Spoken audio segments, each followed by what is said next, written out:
मित्रों नमस्कार, मैं रणधीर सिंह आज अपने channel Randhir Singh biotech channel पर कक्षा 10 जीव विज्ञान एनसीईआरटी पैटर्न से संबंधित उत्सर्जन या एक्सक्रीशन को लेकर उपस्थित हूँ। उत्सर्जन तंत्र से संबंधित कुछ बातों को बताऊँगा।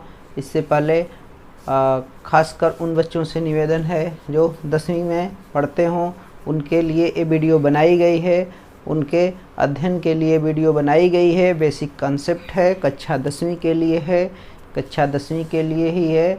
और कक्षा 10 में जो पढ़ते हों, चाहे जिस स्कूल में पढ़ते हों, अपने साथियों तक इस वीडियो को शेयर करें और चैनल को सब्सक्राइब कराएं और बताएं कि इस पे पूरा जीव विज्ञान की सीरीज पढ़ने को मिलेगी। इससे पहले 5 पार्ट में जीव विज्ञान का बायो प्रोसेसेस या जैव प्रक्रम जो चैप्टर है उसको मैं बता चुका हूँ, अपने चैनल पे वीडियो अपलोड कर चुका हूँ। तो जल्दी से जल्दी इस वीडियो को शेयर करें अपने उन मित्रों के साथ जो 10वीं में पढ़ते हों या पढ़ रहे हों। तो एग्ज़ाम भी कुछ लोगों का अभी बाकी है, तो इसके हिसाब से आप जीव विज्ञान है, विज्ञान का ही पोर्शन है। विज्ञान में जीव विज्ञान एक पार्ट है जिसको मैं पूरा सीरीज लेकर आया हूँ, बता रहा हूँ।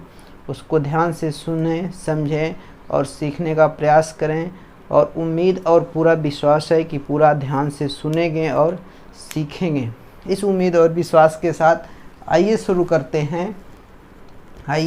करते हैं उत्सर्जन तंत्र।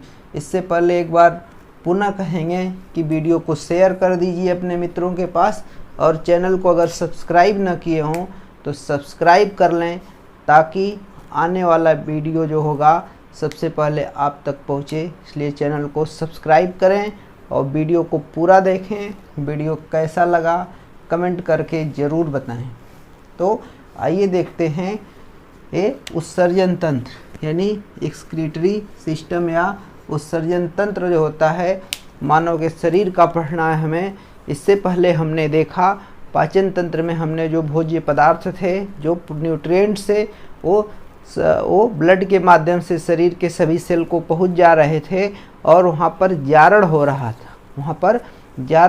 था। अर्थात जारण मतलब बर्निंग हो रही थी। बर्निंग के बाद कुछ गैसें बन रही थी, कुछ विषैले पदार्थ बन रहे थे। तो एक गैस बन रही थी जो CO2 थी, जो गैसियस एक्सचेंज हो रहा था फेफड़े से, तो उत्सर्जी पदार्थ के रूप में नाक से बाहर आ जा रही थी।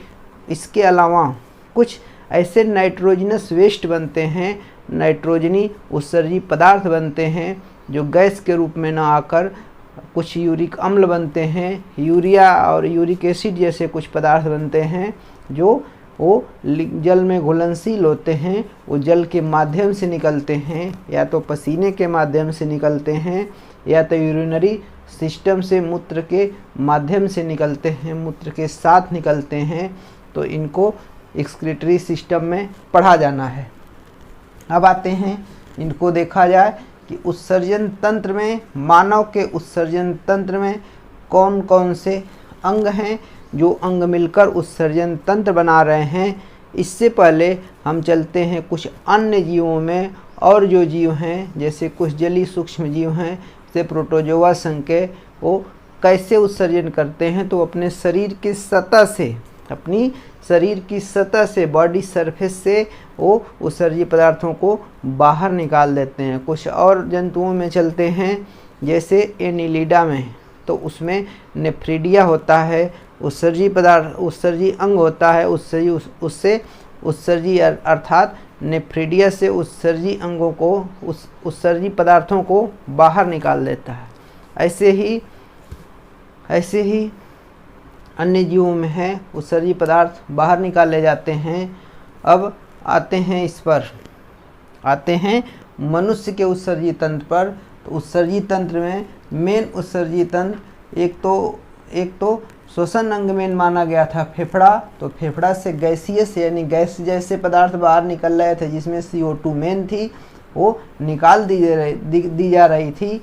दूसरा है नाइट्रोजनस पदार्थ, कुछ ऐसे हैं जो जल में घुलनशील है जैसे यूरिया है और यूरिक एसिड है। क्या क्या है? यूरिया और यूरिक अम्ल है। यूरिया और यूरिक अम्ल जो है ये जल में घुलनशील है। कैसा है? जल में घुलनशील है। इसका उत्सर्जन जो होना है इसी किडनी के माध्यम से आकर इसे मूत्राशय से होगा। तो इसमें मनुष्य के उत्सर्जित तंत्र में एक देखा जाए तो एक जोड़ी किडनी या गुर्दा होता है, या इसी को वृक्क कहा जाता है। ये रीढ़ की हड्डी जो होती है ऐसे पीछे, तो इसके इधर दोनों तरफ दाएं और बाएं एक एक संख्या में होता है, अर्थात टोटल एक जोड़ी होता है और संख्या में देखा जाए तो 2 होता है। संख्या में 2 होता है और ये एक जोड़ी होता है। ये सेम के बीज के आकार का अर्थात बीन सीड शेप का होता है। इसका अंदर का भाग दबा हुआ और अर्थात अवतल होता है, बाहर का ये भाग उत्तल होता है अर्थात उठा हुआ होता है, तो उभरा हुआ भाग होता है। अब इसमें ये बीन सीड शेप होती है, भूरे रंग की होती है। तो इसमें क्या होता है, यहाँ पर महाधमनी और महाशिरा है। महाधमनी और महाशिरा है। इन शिराओं और महाधमनियों से इसमें रक्त यहाँ पर आता है। यहाँ पर ये एक दबा हुआ भाग होता है जिसको हाइलम कहा जाता है। यहीं से शिरा धमनियाँ प्रवेश करती हैं। और दूसरा ये आपका आ रहा है, इसका नाम है मूत्रवाहिनी या यूरेटरी डक्ट। मूत्रवाहिनी या यूरेटरी डक्ट है। यह इसी हाइलम वाले या ये अवतल जो भाग है यहीं से ये निकल रही है। ये दोनों में यहाँ से निकलती है, अर्थात ये अवतल भाग से, जिसको हाइलम नाम हम दे रहे थे, यहाँ पर दबे हुए भाग से ये रुधिर वाहिनियों में से महाधमनी और महाशिरा है। दोनों दाएं और बाएं ये आपका लेफ्ट किडनी और ये राइट किडनी है। तो लेफ्ट और राइट किडनी में प्रवेश करती हैं और यहीं से मूत्रवाहिनी अर्थात यूरिनरी डक्ट बाहर निकलकर यहाँ पर मूत्राशय है, मूत्राशय से जुड़ी होती है। मूत्राशय से फिर मूत्रमार्ग द्वारा यूरिन बाहर निकलता है। तो आइए देखते हैं कि इसमें होता क्या है, कि यूरिन फिल्टर कैसे होता है। तो ये बीन सीड शेप का यानी सेम के बीज के आकार की 2 किडनी हो गई। ये महाधमनी और महाशिरा। महाधमनी से रक्त आता है जिसमें नाइट्रोजनस वेस्ट होते हैं, अर्थात यूरिया और यूरिक एसिड की मात्रा होती है। और किसके साथ होती है? ब्लड के साथ होती है। और ये आती है किडनी के अंदर। किडनी के अंदर आती है तो इसमें छोटे छोटे कटोरे नमा या कप शेप इसमें ये संरचना होती है, जिसको बोवेन संपुट या एक देखिए हमने यहाँ पर दिखाया है, इसको एक वृक्क की ये संरचना है और ये मानव तंत्र की ये संरचना है। तो इसमें छोटे छोटे कोटर होते हैं और इसमें रुधिर वाहिनियों का जाल बिछा होता है। रुधिर वाहिनियों का जाल बिछा होता है और इसके अर्थात किडनी की इकाई होती है। किडनी की इकाई होती है जिसे नेफ्रॉन कहते हैं। नेफ्रॉन, जिसे नेफ्रॉन कहते हैं, अर्थात नेफ्रॉन होता है। नेफ्रॉन जो होता है ये इसमें फिल्ट्रेशन का काम करता है, फिल्टर करता है। और फिल्टर करने के बाद यहाँ से फिर ये जो धमनी है ये महाशिरा है, इससे फिर वापस कर दिया जाता है। फिल्टर होने के बाद रक्त वापस कर दिया जाता है। और जो अशुद्धि होती है वो जल के साथ इस यूरेटरी डक्ट के साथ आकर इस गॉल ब्लैडर में इकट्ठा होती है। अर्थात गॉल ब्लैडर 1 से 2 लीटर इसकी क्षमता होती है। मस्कुलर पेशियों का बना होता है, मांसपेशियों का बना होता है, जो एक तरह से तंत्रिकाओं द्वारा नियंत्रित होता है। एक तरह से नर्वस सिस्टम इसको कंट्रोल करता है। अर्थात समय समय पर ये थैली जो होती है, एक तरह से थैले जैसा संरचना है, स्टोर यहाँ यूरिन होता रहता है। जब ये फुल होता है तो संवेदना मतलब उत्पन्न होती है और पता चलता है यूरिन या यूरिन त्यागने की इच्छा होती है और समय समय पर निकाला जाता है। अर्थात देखा जाए तो मूत्र त्याग की प्रक्रिया जो है एक तरह से नर्वस सिस्टम पर निर्भर करती है। तंत्रिका तंत्र इसको कंट्रोल करता है, अर्थात पेशाब को रोका भी जा सकता है। ठीक है, समय समय से मूत्र मार्ग से ये बाहर निकलती है, मूत्र मार्ग एक होता है। तो ये मूत्राशय है, इसकी क्षमता 1 से 2 लीटर है। और टोटल देखा जाए तो पूरा एक दिन में 180 लीटर लगभग ब्लड का ये फिल्ट्रेशन करता है। अब आते हैं ये जो आंतरिक संरचना है, ये वृक्क की जो आंतरिक संरचना है, इसमें देखा जाए तो ये वृक्क धमनी की शाखा आई हुई है। कहाँ पर है? बोमेन संपुट है, कैप्सूल जैसे रचना, और ग्लोमेरुलस है, इसके अंदर है केशिकाओं का जाल बिछा हुआ है। दूसरा वृक्क शिरा की शाखा, यानी शिरा और धमनी की इसमें शाखाएं हैं, जाल हैं। हमने बताया कि कप जैसे है, ग्लोमेरुलस है, इसमें छोटी छोटी इकाइयाँ हैं, नेफ्रॉन हैं, वो क्या कर रहे हैं? फिल्टर कर रहे हैं। फिल्टर होने के बाद ये डक्ट आ रही हैं, ये पूरा ऐसे उलझा हुआ जाल जैसे संरचना होती है, उसमें से जो फिल्टर होने के बाद अशुद्धि और शेष रह जाती है, वो आती है, ये नली है, जिसको उसकी एक तरह से नली है। इसमें भी दोबारा रीअब्जॉर्प्शन होता है, पुनः एक तरह से रीअब्जॉर्प्शन या पुनः अवशोषण होता है। और ये वृक्क धमनी है, इसके माध्यम से फिर इधर भी अवशोषण होता है और ये फिर वापस लेकर कहाँ पहुँचा देती है? शुद्ध एक तरह से ब्लड को फिर पहुँचा देती है शरीर के और हार्ट से फिर पंप हो जाता है। तो ये एक तरह से आपका डक्ट हो गया। और ये उलझा हुआ जो एक तरह से वृक्क का नलिकाकार भाग है, वृक्काणु का एक तरह से जो किडनी है उसकी काटी गई है, तो इस तरह से उलझी हुई उसमें ट्यूब है, नलिकाकार या नली के आकार की या ट्यूब के आकार की संरचना है। और यहाँ पर हमने तीर के माध्यम से दिखाया है कि ये संग्रह नलिका अर्थात कलेक्टिव डक्ट है। इससे फिर स्टोर होते हुए, मतलब इसी से होते हुए फिर आकर इसमें इकट्ठा हो रहा है।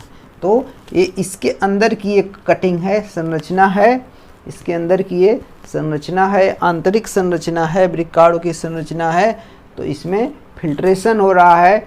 फिल्ट्रेशन के बाद कुछ अशुद्धियाँ अवशेष रह जाती हैं, तो रीएब्जॉर्प्शन होता है, पुनः उनका अवशोषण होता है, पुनः फिल्ट्रेशन होता है और उनसे क्या करता है? सेलेक्टिव परमिएबल होती हैं। कैसी होती हैं? सेलेक्टिव परमिएबल होती हैं। तो कुछ और अशुद्धियाँ होती हैं, जैसे प्रोटीन से संबंधित फैट से, तो उनको भी क्या करता है? और हानिकारक केमिकल जो होते हैं उनको भी एब्जॉर्ब करा देता है। और जो होते हैं विषैले टॉक्सिक सब्सटेंस जो होते हैं उनको भेज देता है यूरिन के साथ वो भेज देता है यूरेटर में, और यूरेटर के साथ पानी अर्थात मूत्र के साथ वो समय समय पर बाहर निकाल दिया जाता है। तो ये उत्सर्जी तंत्र का अर्थात मानव का उत्सर्जन तंत्र है।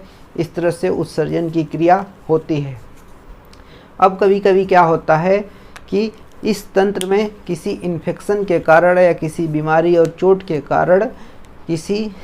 कारण इसमें संक्रमण हो जाता है, या ये जो फिल्ट्रेशन की क्रिया है बाधित हो जाती है, प्रभावित हो जाती है। तो किडनी से संबंधित बीमारियां होती हैं, इसमें अपोहन या डायलिसिस की ज़रूरत होती है। अर्थात ये विषैले पदार्थ शरीर से बाहर न निकलें, तो कभी कभी व्यक्ति की मृत्यु भी हो जाती है। तो ज़्यादा देर तक इनको शरीर के अंदर नहीं रोका जा सकता है, तो डायलिसिस की आवश्यकता इसलिए पड़ती है कि विषैले पदार्थों को जब किडनी बाहर एक तरह से फिल्टर करके नहीं कर पा रही है, तो एक तरह से आर्टिफिशियल किडनी का प्रयोग किया जाता है। अर्थात इसमें कुछ ऐसे उपकरण होते हैं जिनके माध्यम से हॉस्पिटलों में कराया जाता है, जिसे डायलिसिस कहा जाता है या अपोहन कहा जाता है।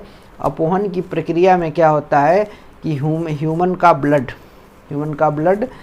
के ब्लड में अशुद्धियाँ होती हैं, उनको एक नली के माध्यम से निकाला जाता है और बाहर एक ऐसा मतलब उपकरण बनाया जाता है जो जिसमें सेलेक्टिव परमिएबल पाइपें लगी होती हैं। पाइपों का एक जाल जैसे संरचना होता है, एक अपरेटस होता है, उसमें ब्लड को प्रवेश कराकर सेलेक्टिव परमिएबल होती हैं, उससे अशुद्धियों को निकाल के और उसको फिर ब्लड को क्या किया जाता है, पुनः वापस भेज दिया जाता है। तो इस क्रिया को डायलिसिस आर्टिफिशियल एक तरह से होता है, आर्टिफिशियल डायलिसिस या अपोहन कहते हैं। और मनुष्य के शरीर के जो अंदर होता है वो नेचुरल डायलिसिस होती है, अर्थात अंदर वाली जब क्रिया डैमेज होती है तो बाहर से डायलिसिस कराना पड़ता है। मेडिकल कॉलेजों में, हॉस्पिटलों में डायलिसिस की प्रक्रिया होती है। तो इसमें पाइपों से होकर, वो पाइप सेलेक्टिव परमिएबल होती हैं, 19 से टेढ़ी मेढ़ी पाइपें ऐसी बनाई जाती हैं, से होकर डायलिसिस कराया जाता है। तो ये रहा मानव का उत्सर्जन तंत्र। और उत्सर्जन तंत्र में यूरिन का देखा जाए तो इसमें यूरिया की मात्रा होती है मूत्र के साथ, और विटामिन सी का भी इसमें थोड़ा बहुत अंश होता है, अर्थात विटामिन सी जल में घुलनशील विटामिन है। शरीर में अब जब आवश्यकता से अधिक विटामिन सी पहुंच जाता है तो जल में घुलकर यूरिन के साथ बाहर निकाल दिया जाता है। तो हल्का फुल्का सी की भी मात्रा होती है, इसीलिए कुछ जंतुओं से इसी विटामिन सी को निकालकर, अर्थात देखा जाए तो विटामिन सी कैंसर रोधी होता है। तो इस पर रिसर्च वगैरह चलती रहती है। कुछ जीवों के, जिससे गाय वगैरह के मूत्र से गौ का अर्क निकालकर एक तरह से कैंसर में उपयोग किया जाता है। तो वही विटामिन सी होता है, जिसका प्रयोग, जो विटामिन सी होती है वो एंटी कैंसरस विटामिन होती है, तो कैंसर में भी प्रयोग किया जाता है। वैसे किसी भी जंतु का, मनुष्य का या गाय का या बैल का, किसी भी जंतु का यूरिन का सेवन हानिकारक होता है, संक्रमण की संभावना होती है। तो केमिकल प्रोसेस से अर्क निकाला जाता है। अर्क कैंसरस, एंटी कैंसरस होता है। अर्क का प्रयोग करना चाहिए, न कि यूरिन का डायरेक्ट सेवन होना चाहिए। अब बढ़ते हैं, डायलिसिस हो गई, नेचुरल डायलिसिस, फिर आर्टिफिशियल डायलिसिस अर्थात अपोहन हो गया। अपोहन के बाद ये जीवों का एक तरह से उत्सर्जन तंत्र है। इस तरह से उत्सर्जी पदार्थों को बाहर निकाल रहे थे। गैसियस एक्सक्रीटरी सब्सटेंस जो थे उनको नाक से द्वारा, फेफड़े से एक तरह से उसमें एल्वियोलाई थी, एल्वियोलाई से श्वसन तंत्र के द्वारा बाहर निकाल गया। जो जल में घुलनशील थी वो यूरिन के रूप में और पसीने के माध्यम से बाहर निकाल दी जाती है। अब आते हैं पौधों में, पेड़ पौधों में। चूँकि एनसीईआरटी के 10वीं के सिलेबस में ह्यूमन का और प्लांट का दोनों एक ही चैप्टर में है, थोड़ी थोड़ी मतलब बेसिक चीज़ें हैं, इतने ही आपके हाई स्कूल के सिलेबस से है। तो बच्चों से एक बार पुनः निवेदन है कि वीडियो अगर अच्छी लग रही हो तो अपने मित्रों तक शेयर ज़रूर करें और चैनल को सब्सक्राइब कर लें। चाहे जिस स्कूल में पढ़ते हों, जहाँ पर पढ़ते हों, वीडियो से लाभ प्राप्त करें, ज्ञान अर्जन करें। तो अब आते हैं पौधों में उत्सर्जन कैसे होता है और उत्सर्जी पदार्थ क्या क्या होते हैं। पौधों में देखा जाए तो उनमें भी प्रकाश संश्लेषण होता है, वाष्पोत्सर्जन होता है।